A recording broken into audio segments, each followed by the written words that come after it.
Alright, welcome to another lesson ng ating review for algebra. And lesson for today is addition and subtraction of polynomials. So, this is another fundamentals pagdating sa basic algebra dahil umiikot lang naman sa mga polynomials, di ba? Sa mga terms na meron kang numerical coefficient and then meron kang um, mga variables, mga literal coefficients. Okay? So, for this lesson, let's focus on addition and subtraction. So, this is going to be a very quick discussion kasi simple lang naman ang addition and subtraction ng ating polynomials. So, ang isang kailangan nyo lang tandaan pagdating sa addition and subtraction of polynomials is yung tinatawag na like terms. Okay? So, by the way, just to refresh, di ba? Kapag sinabing one term lang yan, monomial yung tawag doon. Monomial. Pag dalawa, binomial. And then pag tatlo, trinomial. And then if it's more than 3, or actually yung 3 considered polynomial na yun. Okay? Poly means many, right? So, ayan. Kapag marami ng terms na pinagdudugtong ng plus or minus, yun yung nako-consider na natin as polynomial. Okay, so pero hindi ako mag-focus sa mga technicalities noon. Deal tayo with paano nyo ina-add and sinusubtract yung mga polynomials. Again, we focus on the like terms. Kapag sinabing like terms, halimbawa, meron kang ganito. Kapag sinabing like terms, halimbawa ito, 3x squared, 2x squared, 5x squared y. Ang gagawin nyo lang, huwag nyo pakialaman yung coefficient. Okay? I-explain ko to sa, kumbaga, simpleng paraan na hindi kayo malilito. Okay? So, huwag nyo pansinin yung coefficient. Ang pansinin nyo yung mga literal coefficients. Okay? So, sa case na to, you have x squared, tsaka x squared y. Tingnan nyo lang kung ano yung mga magkakamuka as in exactly the same. So, x squared. So, ibig sabihin, itong dalawang to, they are similar or like terms. Ito, hindi. Okay? Ngayon, anong rule?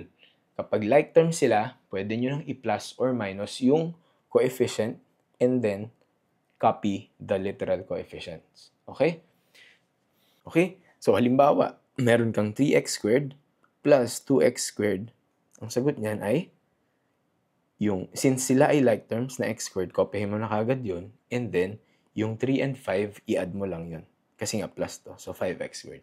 Ganun lang kasimple. But, let's say for example, meron kang 3x squared plus 2x squared plus 5x squared y, tulad nitong binigay natin, ano gagawin mo? Itong 3x squared tsaka 2x squared, i-combine mo, which is the 5x squared na nga, and then, since hindi niya ka-like or similar term ang 5x squared y, ang gagawin lang natin is just to simply copy plus 5x squared y. And that's the answer na. Okay? So, ganun lang. Kasimple. I think as we move to the sample part, then mas makikita nyo naman yung pattern. Again, math is all about pattern. So, ayan, basta alam nyo yung fundamental na concept, and then pauulit-ulitin nyo lang yan sa pagsasolve ng mga problem, magagamay nyo siya. Okay? So, move tayo dun sa ating sample. Okay? So, dito, sa una, kitang-kita na kagad natin, 3x to the 4th plus 2x to the 4th power. So, since pareho yan na x to the 4th, again, iset aside yung numerical coefficient, kunin ang literal coefficient. Pag sinabing literal coefficient, yun yung mga letters na mayroong exponents. Okay?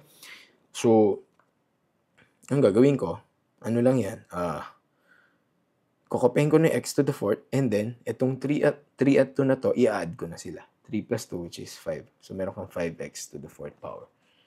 Okay? Number 2. And, sorry, kapag mas mahaba na yung mga problems na isusolve nyo na addition or subtraction ng polynomials, maganda na naglalagay ko ng mga bilog, ng underline, para hindi kayo din nalilito. Minsan kasi kapag sobrang haba na din, ano lang, kumbaga, carelessness lang. Kumbaga, yun ang iyayari.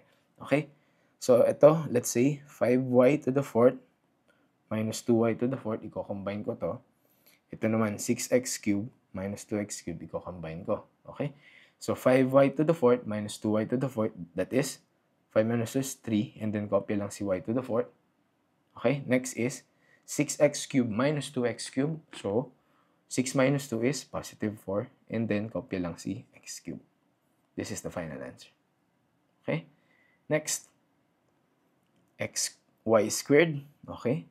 Oh, tingnan mabuti. xy squared. Ito, x squared y. So, iba. Okay? xy squared, ayun. Dito sila magkapareho. X squared y, ito naman. Okay? So, i-add ko tong dalawang to or ipa-plus, depende sa sign. So, nagkataon, 1 plus 2. Okay? Again, kung merong invisible dyan, that's automatically 1. So, 1 plus 2 is 3. So, meron na akong 3xy squared. Nakuha? And then, meron akong negative 5x squared y, negative 8x squared y. Okay? So, yung x squared y, kokopihin mo na lang yun. Pero anong gawin muna natin sa negative 5, negative 8? That is minus 13. And then kopya, x squared y. This is the final answer. Okay, kung nalilito, dapat this time hindi na kayo nalilito sa positive, negative na yung mga addition, subtraction ng integers. Kung nalilito, balikan ang ating basic math refresher. Okay, another thing that you need to be mindful about is yung mga parentheses, lalo na kung subtraction, yung namamagitan sa kanila. Pero sa case na to, addition, walang masyadong bearing. Pero papakita natin yung dahilan, okay? So, 4m's, ang gawin nyo lagi is tanggalin nyo yung parenthesis muna para hindi kayo nagkakamali. Minsan kasi mga estudyante, sugod lang ng sugod, di ba? So, ang suggestion ko kapag merong parenthesis, tignan nyo muna kung meron bang mga mababagong sign. So, itong positive na to, i-distribute ko yan dito. Meron akong positive m squared n. And then positive times negative is negative 18mn squared. So sa case na to, mukhang wala namang nangyari. Kasi nga positive. Kasi nga plus siya.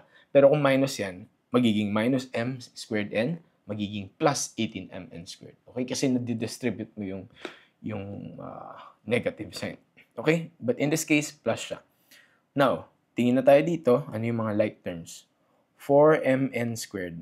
So, hanap ako ng mn squared. So, ito yun. Tama? Tama ba? Okay.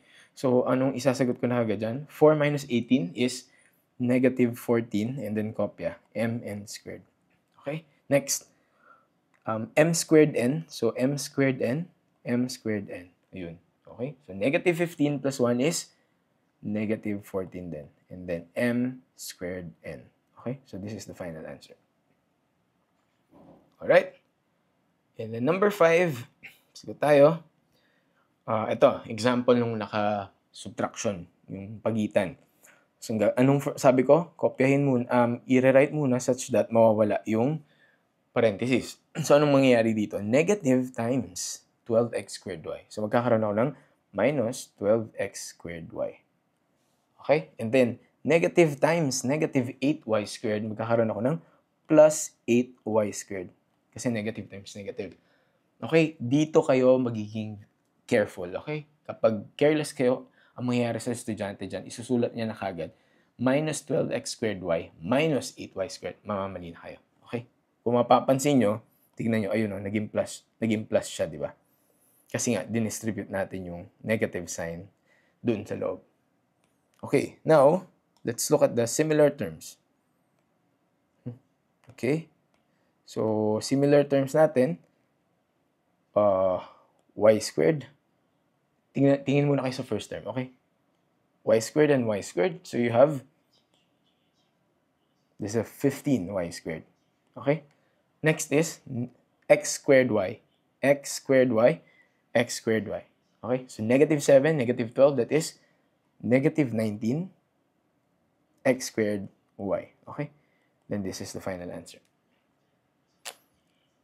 Next, number 6. Diba? Sobrang dali lang naman. Number 6. Tingin. 5x squared. May nakikita pa bang ibang x squared? Wala na. Kapag wala na, kopyahin na lang. Okay? Next. Negative 13x, positive 5x. So, that is negative 13 plus 5 is negative 8. And then, kopya si x. Constant. May other constant pa ba? Wala na. Negative 5 yan, so negative 5. So, this is the final answer. Okay? Number 7. Okay, ito, mahaba-haba lang. That's why ang recommendation ko is really to use yung mga parang meron kang isi-circle, meron kang i-underline na isang beses o kaya dalawa para meron kang palatandaan na ito yung mga magkakahawig. Okay? Tapos i-cross out mo na sila kapag halimbawa na-add mo na sila. So ito, paano ko to gagawin? Paano natin to gagawin? So una muna, first term muna tayo. Negative 13x cubed. So hanap tayo ng mga x cubed pa. Ito, mali. Nandito ang pangalawang x cubed. Ayun. So, ang gagawin ko dyan, negative 13 plus 4 is, ilan yun? Negative 9x cubed. Tama. Tapos, tanggalin ko na yan para alam kong na-simplify ko na sila. Next, negative 13x squared y. So, x squared y. Ayun, ang kasunod. So, negative 13 plus 4 is, ilan yun? Negative 9 din, di ba? Tama ba? Ganun din. Negative 9x squared y. Okay? Tanggalin ko na yan dahil na-simplify ko na. Next, 5xy squared. Tapos, negative 6xy squared. Ayun, parehas lang xy squared. So, 5 minus 6y squared is negative. Di ba ang 5 minus 6 is negative 1? So, negative, instead of putting 1, kahit wala na yun, invisible na lang, minus xy squared. Okay? So, wala na din to. And then, tignan nyo natira. Itong negative 4y cube, wala namang kapareho. So, isusulat ko na lang siya. And then, the same thing with the positive 5. So, this is now your final answer. So, pagdating sa exam, this is a very easy question. So, dapat sure correct answer na yan. Dapat. Okay? Next is 6x squared minus 5x plus 4 plus blah, blah, blah, blah, blah. Okay? So, medyo a combination naman siya ng tatlo na may parenthesis. So, ganun pa rin anong tip ko? Tanggalin ang parenthesis by rewriting everything para ma-check nyo kung meron kailangang i-distribute. 6x squared minus 5x plus 4, okay, distribute, plus 12x squared minus 8x plus 2. Okay? Again, pag plus, walang bearing yan. Pero pag minus, ayun, merong bearing. Magiging minus 3x squared, tapos minus 6x, and then plus 1. Okay? Next, kailangan ko nang i-simplify ito. Okay. 6x squared, 12x squared, be careful doon ha, and then minus 3x. So, yan, mas marami lang. So, 6 plus 12 is 18, minus 3, 15, x squared. Okay? Next, negative 5x, negative 8x, negative 6x. So, negative 5, negative 8 is negative 13, minus 6, negative 19. So, negative 19x. And then, okay, tanggalin ko na yan. Okay, next is mga constants na ako. 4 plus 2 is 6 plus 1, 7. So, this is the final answer. Alright, so, yan yung ating sample. And then, we can move to the practice part na pwede nyo i-pause and then sagutan by yourselves. Okay? So, pwede nyong answeran to.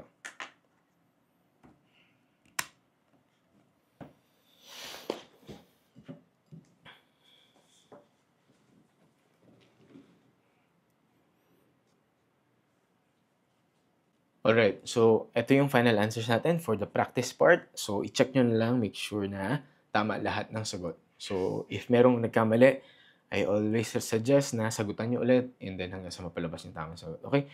Huwag nyong sundan yung correct answer agad-agad. So, ulitin nyo, at least yung number lang na yun, na mapalabas yung tamang sagot and then compare sa tamang answer. Okay? So, ayan. Kung hindi ma-clear, ayan. Okay.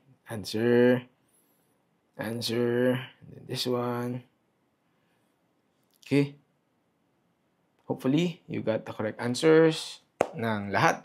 And that's it for our lesson for this video.